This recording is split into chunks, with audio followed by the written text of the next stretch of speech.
You won't find Django models for course content in OpenEdX source code. That's because they put it somewhere else. So, where is it? Let's find out.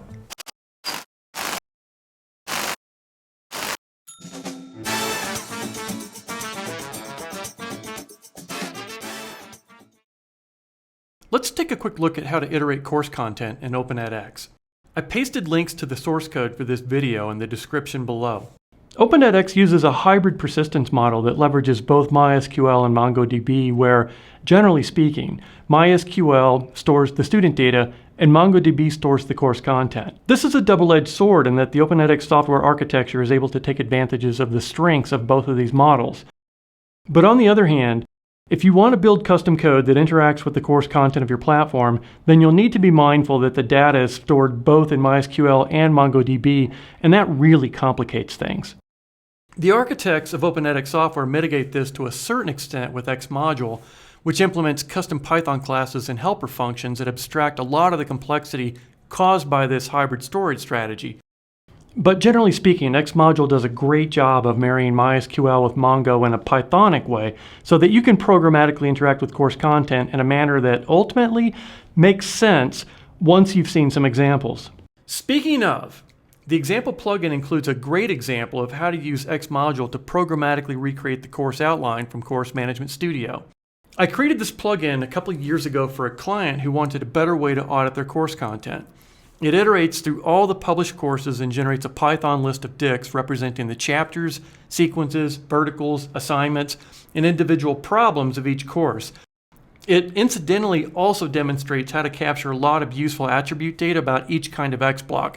And so it turns out that it's a great learning tool for getting started with OpenEdX software's more complex data structures and relationships. The example plugin persists this data to a custom table, by the way, which enables you to leverage SQL to further analyze that data and, if you need, create custom reports.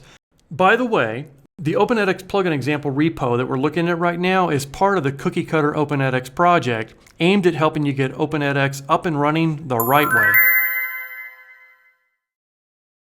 In order to understand the code in the example plugin, let's go step by step, starting with just the basic code pattern that you need. It's really simple once you've seen it, and there are only a few details that you need to keep in mind. First, you'll need to import module store, and note that module store is a singleton that returns a pointer to the XModule instance that's running across your entire OpenEdX installation. And it'll help if you also import module store enum, which is a class with a set of commonly used constants for interacting with module store data. Lastly, module store uses a branch identifier defined in module store enum to manage multiple states of the same course.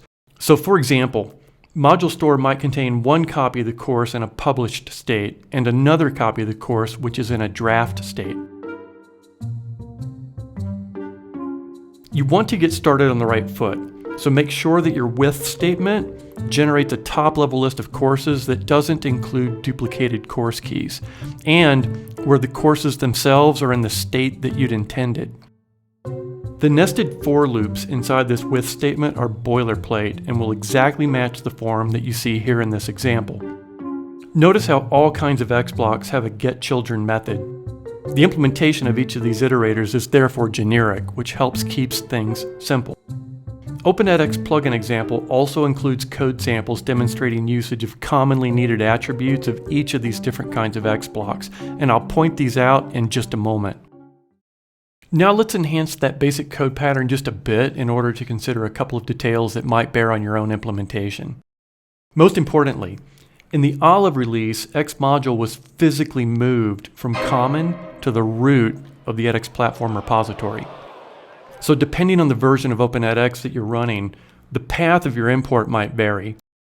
OpenEdX plugin example uses a try block to first attempt the new path and then fall back to the older path if the new one raises an import error. And second, and this is just a suggestion, I like to strongly type my OpenEdX code, as this helps me to avoid any misunderstandings within the source code itself, or, just plain old stupid mistakes. So, I'm casting the course key input as an instance of course key, which also requires that I actually import the course key class object. Okay, so now we can take a look at a piece of code that's pretty close to what you'll find in the OpenEdX example plugin.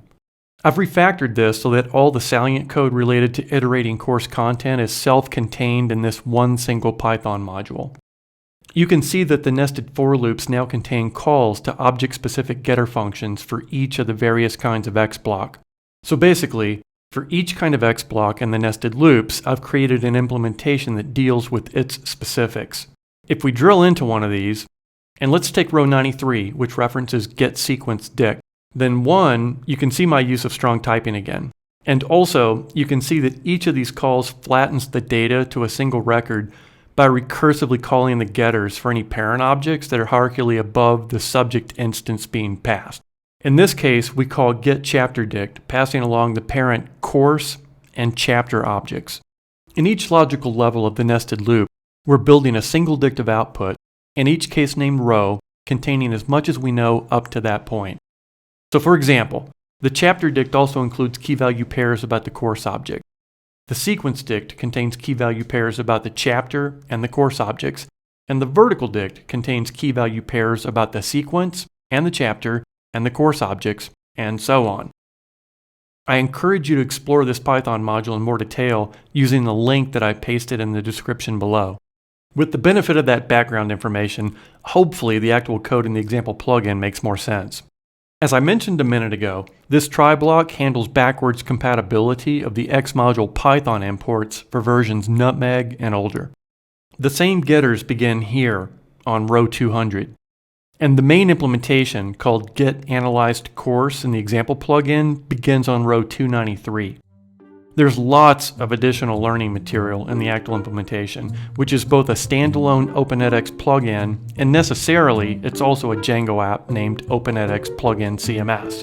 An OpenEdX plugin is a Django app. There are Django signals which demonstrate event-driven coding techniques.